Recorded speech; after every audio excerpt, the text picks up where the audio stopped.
Excel Techno School, Guruvayanakere, Venur. Admission open now. 13,000 ಟೀಚರ್ಸ್ನ ನೀವು ಯಾವಾಗಲೂ ಕೇಳ್ತಾ ಇದ್ರಿ, ಯಾವಾಗ ಶಿಕ್ಷಕರ ನೇಮಕಾತಿ ಅಂತ. ಮೊನ್ನೆ ಒಂದು ಇದನ್ನ ಹೊರಡಿಸಿದ್ವಿ, ಏನು ನೋಟಿಫಿಕೇಶನ್. ಅದರಲ್ಲಿ 23/10. ಯಾಕೆಂದ್ರೆ ನನಗೆ ಬಹಳ ಹೆಮ್ಮೆ ಇದು.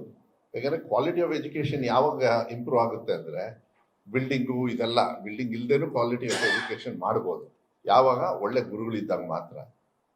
ಗುಡಿಯಲ್ಲಿ ದೇವರೇ ಇಲ್ಲ ಅಂದ್ರೆ ಯಾರಿಗೆ ಹೋಗಿ ಬೇಡ್ಕೊಳ್ತೀರಿ?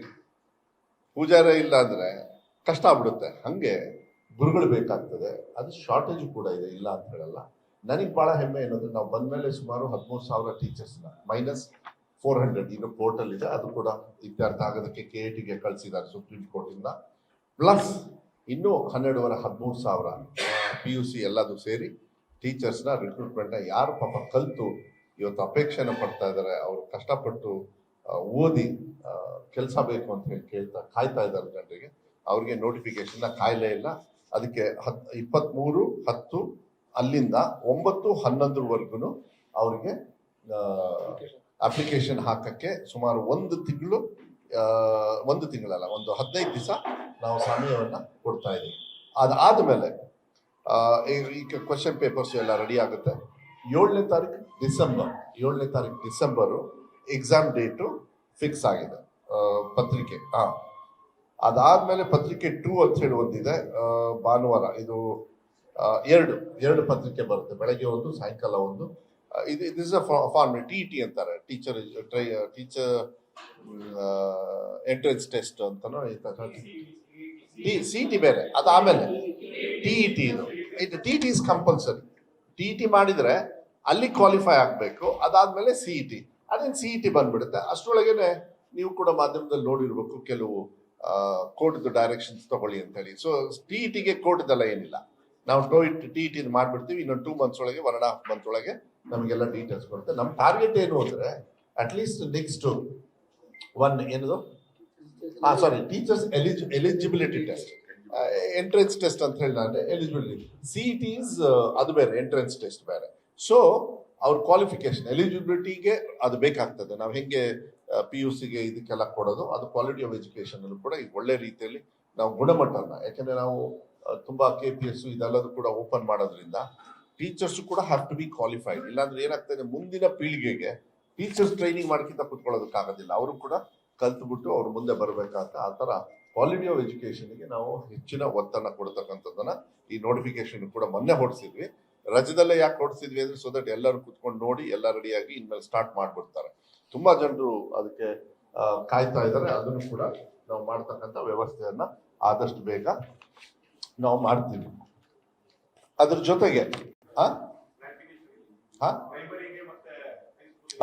ಅದನ್ನ ಈ TETಗೆ ಅದಕ್ಕೇನು ಇದ್ರೊಳಗೆ ಬಂದ್ಬಿಡುತ್ತೆ. ಅದನ್ನ ಈ ರ್ಯಾಷನಲೈಸಿಂಗ್ ಮಾಡೋದ್ರಿಂದ ನಾವು ಏನು ಟೀಚರ್ಸ್ದು ಮತ್ತೆ ಎಷ್ಟೊಂದು KPS ಅನೌನ್ಸ್ ಮಾಡಿದ್ರು, ಅದಕ್ಕೆ ನಾನು ಬರ್ತೀನಿ. ಅವಾಗ ಟೀಚರ್ಸ್ ವೇಸ್ಟ್ ಆಗ್ಬಿಡುತ್ತಾರೆ. ಪ್ರೈಮರಿ ಟೀಚರ್ಸ್ ಜಾಸ್ತಿ ಇದ್ದು, ಹೈಸ್ಕೂಲ್ ನಮಗೆ ತೊಂದರೆ ಇದೆ. ಹೈಸ್ಕೂಲ್ ಮತ್ತೆ PUCಯಲ್ಲಿ as it is we are having and special teachers.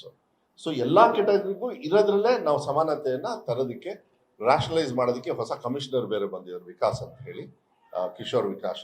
ಅವರಿಗೆಲ್ಲ ಈಗ ಡೈರೆಕ್ಷನ್ಸ್ ಕೊಟ್ಟಿದ್ದೀನಿ. Tomorrow also we are working.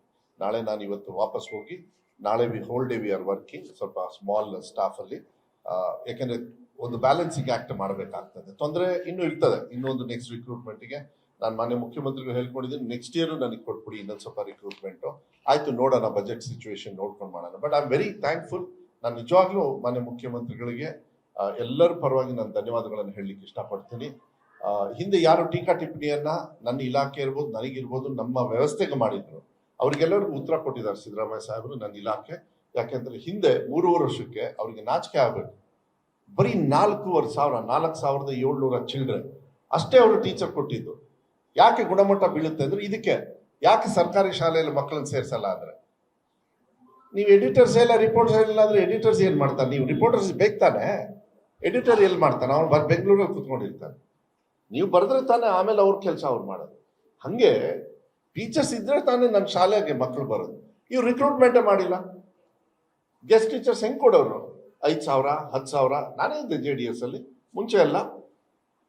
ಆಮೇಲಂತೂ ಇವ್ರು ಗೆಸ್ಟ್ ಟೀಚರ್ಸ್ಗೂ ಕಮ್ಮಿ ಮಾಡೋದು. ನಾವು ಒನ್ ಶಾರ್ಟ್ ಅಲ್ಲಿ ಗೆಸ್ಟ್ ಟೀಚರ್, ನಾನು ಎಷ್ಟೊಂದು ಸತಿ ಹೇಳಿದ್ದೀನಿ ನಿಮಗೆ, guest teachers are not permanent solution but need of the hour. ಈಗ ಇನ್ನೇನು ಗತಿ ಇಲ್ಲ ನಮಗೆ. 51,000 ಟೀಚರ್ಸ್ ನಾನು ಗೆಸ್ಟ್ ಟೀಚರ್ಸ್ ತಗೊಂಡು ಕೊಟ್ಟನಲ್ಲ, ಮಕ್ಕಳಿಗೆ ಏನು ತೊಂದರೆ ಇಲ್ಲಲ್ಲ. 2ನೇ ಎಕ್ಸಾಮು 3ನೇ ಎಕ್ಸಾಮು ಎಲ್ಲ ಸೇರಿ ಇವಾಗ 79 ಪಾಯಿಂಟ್ ಆಲ್ಮೋಸ್ಟ್ 80% ಪಾಸ್ ಆದ್ರಲ್ಲ. ಹಿಂಗೆ ಪಾಸ್ ಆದ್ರು ಅವರು? ಏನು ಕಾಪಿ ಹೊಡೆದು ಪಾಸ್ ಆದ್ರಾ? ಟೀಕಾ ಟಿಪ್ಪಣಿ ಮಾಡಿದ್ರಲ್ಲ ಕೆಲವರು, ಕಾಪಿ ಹೊಡಿದೆ ಪಾಸ್ ಮಾಡಿದ್ರು. ಅವ್ರು ಕಾಪಿ ಹೊಡೆದು ಪಾಸ್ ಮಾಡಿಸ್ತಾ ಇದ್ರು. ಯಾಕಂದ್ರೆ ಟೀಚರ್ ಕೊಡ್ತಾ ಇರಲಿಲ್ಲ, ಗೆಸ್ಟ್ ಟೀಚರ್ ಕೊಡ್ತಾ ಇರಲಿಲ್ಲ, ವ್ಯವಸ್ಥೆನೂ ಕೊಡ್ತಾ ಇರಲಿಲ್ಲ. ನಾವು ಕಾಪಿ ಹೊಡೆಯೋದು ನಿಲ್ಸಿದ್ವಿ, ಗೆಸ್ಟ್ ಟೀಚರ್ಸ್ ಕೊಟ್ಟಿದ್ವಿ, ಪಾಠನೂ ಹೇಳ್ಕೊಡ್ತಾ ಇದೀವಿ. ಒಂದು ವ್ಯವಸ್ಥೆಗೆ ಎಲ್ಲದೂ ಒಂದೇ ಸತಿ ಮಾಡೋದಕ್ಕಾಗೋದಿಲ್ಲ, ಅದು ಒಂದು ಹಂತಕ್ಕೆ. ಆದ್ರೆ ವೆರಿ ಹ್ಯಾಪಿ, ನನಗೆ ಬಹಳ ಹೆಮ್ಮೆ ಇದೆ. 2 ವರ್ಷದೊಳಗೆ ಸುಮಾರು 16,000 ಟೀಚರ್ಸ್ನ ನಾವು ರಿಕ್ರೂಟ್ಮೆಂಟ್ ಮಾಡ್ತಾ ಇದ್ದೀವಿ. ಮುಂದಿನ ಅಕಾಡೆಮಿಕ್ ಇಯರ್ ಒಳಗೆ, ಇನ್ನೂ ಮುಂಚೆನೂ ಬೇಕಾದ್ರೆ ಫೆಬ್ರವರಿಗೆ ಸಿಕ್ಕರೇನು ನೋ ಪ್ರಾಬ್ಲಮ್, ನಾನಂತೂ ರೆಡಿ ಇದ್ದೀನಿ. ಅವರಿಗೆ ಟೀಚಿಂಗು ಹೋಗ್ತಕ್ಕಂಥ ವ್ಯವಸ್ಥೆಯನ್ನ ನಾವು ಮಾಡ್ತಕ್ಕಂಥದ್ದು. ಅವ್ರು 3.5 ವರ್ಷಕ್ಕೆ 4,780. ನಾವು 2.5 ವರ್ಷದ ಒಳಗೆ ಸುಮಾರು 13 + 13 2 ಸೇರಿದ್ರೆ 26,000 ಟೀಚರ್ಸ್ನ ರಿಕ್ರೂಟ್ ಮಾಡ್ತಕ್ಕಂಥದ್ದಕ್ಕೆ ನಾವು ಮಾಡಿದ್ದೀವಿ. ಅದು ಕಂಪ್ಲೀಟ್ ಆಗೋದು ಇನ್ನೊಂದು 3-4 ಮಂತ್ಸ್ ಆಗ್ಬೋದು. ಆದರೆ ದಟ್ಸ್ ರನ್ನಿಂಗ್ ಪ್ರಕ್ರಿಯೆ, ಯಾವನ್ನೂ ನಿಲ್ಸಕ್ಕಾಗಲ್ಲ ಇದನ್ನು. ಕರೆಕ್ಟಾ? ಸೊ ನಮ್ಮ ಸಾಧನೆ ಏನು ಅಂತ ಹೇಳಿ ಕೇಳ್ತಾರಲ್ಲ, ಇದೆ. ಯಾರ್ಯಾರು ಟೀಕಾ ಟಿಪ್ಪಣಿ ಮಾಡಿದ್ರೆ ನಿಮ್ಮ ಮಕ್ಕಳ ಭವಿಷ್ಯಕ್ಕೋಸ್ಕರ ನಾನು ಟೀಚರ್ಸ್ ತಗೊಂಡಿದ್ದೀನಿ ಅಂತ ಅವ್ರಿಗೆ ಬರ್ಕೊಳ್ಳಿ. ಇಲ್ಲಾಂದ್ರೆ ಅವ್ರ ಮಕ್ಕಳ ಭವಿಷ್ಯ ಹಾಳು ಮಾಡಿದ್ದಾರೆ ಅವರು. ಆ ಭವಿಷ್ಯನ ಉದ್ಧಾರ ಮಾಡ್ತಾ ಇದೀವಿ ನಾವು ಕಾಂಗ್ರೆಸ್ ಅವರು. ಅದ್ರ ಜೊತೆಗೆ ಏಡೆಡ್ ಶಾಲೆ, ಅದು ಇನ್ನೊಂದು ನೋಟಿಫಿಕೇಶನ್ ಈಗ ಕೊಡಿಸ್ತೀವಿ. ದಟ್ ಈಸ್ ಫಾರ್ ಏಡೆಡ್ ಶಾಲೆಗಳಿಗೆ. ಅವರು ಕೂಡ ಸುಮಾರು ಐ ಥಿಂಕ್ 6,000 ಒಳಗೆ ಬರುತ್ತೆ. 2016ರಿಂದ 2020ವರೆಗೂ ಟೀಚರ್ಸ್ ರಿಕ್ರೂಟ್ಮೆಂಟ್ಗೆ ಬಜೆಟ್ ಓಕೆ ಮಾಡಿದೆ. ಅದನ್ನು ಕೂಡ ತಗೊಳ್ತಕ್ಕಂಥ ವ್ಯವಸ್ಥೆಯನ್ನ. ಮತ್ತೆ ಈ 13,000ದಲ್ಲಿ PUC ಒಂದು 800-900, ಮತ್ತೆ ಕಲ್ಯಾಣ ಕರ್ನಾಟಕ ಭಾಗ 500 ಹಚ್ಚಿದ್ರೆ ಅಲ್ಲಿರೋದು 80% ತಗೊಳ್ಳೇಬೇಕು ಅಂತ ಹೇಳಿದ್ದಾರೆ. ಇನ್ನು 5,000 ಇಡೀ ರಾಜ್ಯದಲ್ಲಿ ಅವ್ರು ಎಲ್ಲಿ ಬೇಕಾದ್ರೆ ತಗೊಳ್ತಕ್ಕಂಥ ವ್ಯವಸ್ಥೆಯನ್ನು ಕೂಡ ನಾವು ಮಾಡ್ತೀವಿ. ಅದ್ರ ಜೊತೆಗೆ ಈ 3-4 ತಗೋಬೇಕು. ಈ ಓಕೆ 4 ನೆಕ್ಸ್ಟ್ ಈಗ KPS ಶಾಲೆಗಳು ಕರ್ನಾಟಕ ಓಕೆ ಇಲ್ಲ ಸಾರಿ ಮಾರ್ಕ್ಸ್ ತುಂಬಾ ವರ್ಷದಿಂದನೂ ಕೂಡ ನಿರೀಕ್ಷೆ ಇತ್ತು.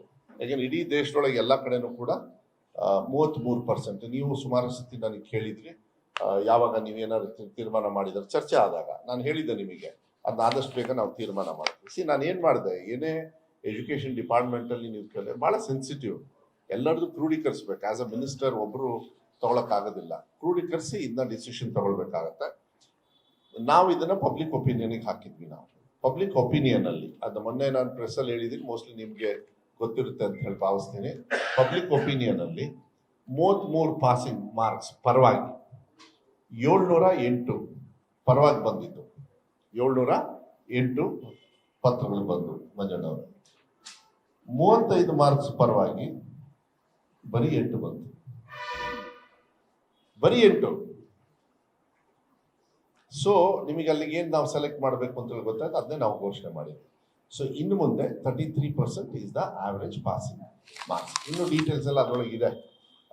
ಅಗ್ರಿಗೇಟ್ 208, ಅದರೊಳಗೆ 30 ಇದ್ರೆ ಅದೆಲ್ಲ ಇದೆ. ನಾನು ಚರ್ಚೆ ಮಾಡಕ್ಕೆ ಹೋಗೋದಿಲ್ಲ, ಯಾಕಂದ್ರೆ ಅದು ಇಂಪಾರ್ಟೆನ್ಸ್ ಮತ್ತು ಬೇರೆ ಕಡೆ ಕೊಟ್ಟೋಗುತ್ತೆ. ನ್ಯೂಸ್ ಫಸ್ಟ್, ನಿರ್ಭೀತಿಯಿಂದ ನಿಮ್ಮ ಪರವಾಗಿ.